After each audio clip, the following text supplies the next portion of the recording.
তো সবাই করে। ইতিহাসে একটা কথা আছে না, মানুষ মাত্রই ভুল। দেখা যায় যে হাঁটতে গেলে ভুল, কথা বলতে গেলে ভুল, লিখতে গেলে ভুল, পড়াশোনা করতে গেলে ভুল, পরীক্ষার মধ্যেও ভুল। ভুলে ভুলে সব ভুলান্বিত হয়ে যায়। এরকম আছে অনেকে যে ভুলের ভয়ে কাজেই নামতে চায় না। কাজে নামা তো দূরের কথা, কাজ যে কোন বিষয়ে সেটাই জানতে চায় না। তো এইভাবে যদি ভয় পেয়ে কাজ থেকে দূরে থাকা হয় তাহলে কিন্তু এই বিষয়ে শেষ হয়ে গেল না। যদি ভুলের ভয়ে কাজে না নামা হয় তাহলে দেখা যায় যে অভিজ্ঞতার একটা কমতি থাকে।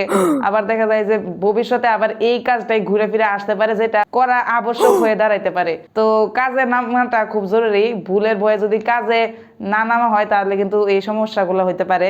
তো আমাদের কিন্তু ভয় না পেয়ে যে কাজটা আছে সেই কাজটা মানে মোকাবেলা করা উচিত। যেমন মনে করেন যে একটা কাজ আসলো, আমি এই কাজটাকে মানে দেখলাম, একটু গবেষণা করলাম, তারপরে সেই কাজটা মানে সাহসের সাথে কাজটা করা শুরু করলাম। পারি আর না পারি, যেমনই পারি কাজটা করা শুরু করলাম। তাতে দেখা যায় যে আপনি যদি ওই কাজটার মধ্যে ভুলও করেন তাহলেও দেখা যায় যে পরবর্তীতে যদি এই কাজটা আবার আসে তাহলে আপনি বুঝতে পারেন যে আপনি কোন জায়গাটায় ভুল করছিলেন, সেই জায়গাটা শুধরে নিয়ে আবার আপনি কিন্তু সাকসেসফুল হতে পারেন সেই কাজে।